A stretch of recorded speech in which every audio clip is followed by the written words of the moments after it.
Assalomu alaykum. Hozir go'shtni marinatlab, dimlab pishiramiz birgalikda. Hozir 3 kilo go'shtni marinatlab oldim. Bitta limonning suvini chiqarib soldim, bitta kivi, har xil ziravorlar, tuz sepib, hammasini sepib, birgalikda yaxshilab aralashtirib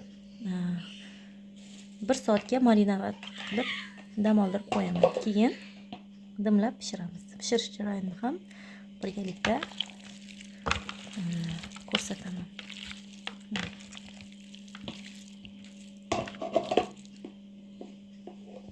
Qozonga to'la yog' solamiz, 1 litrcha. Keyin go'shtlarimizni qovurishni boshlaymiz.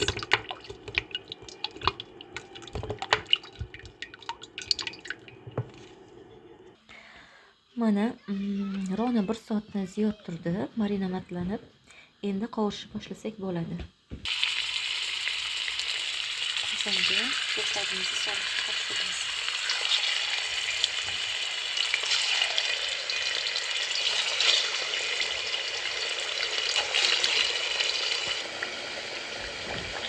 Ham solishda davom etamiz.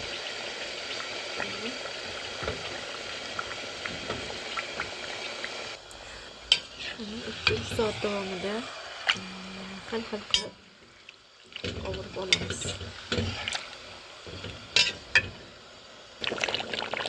Mana mazali bo'lib go'shtimiz ham pishmoqda.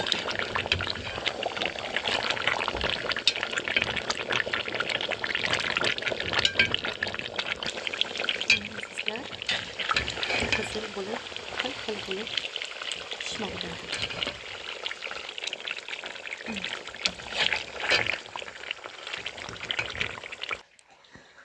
Mana azizlar, go'sht ham tayyor bo'ldi. Mana issiqqina xil bo'lib ketdi, go'shtlari titilib.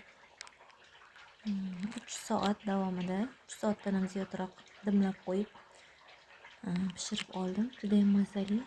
Qilib ko'rishinglarni tavsiya qilaman. Hammaga yoqimli ishtaha.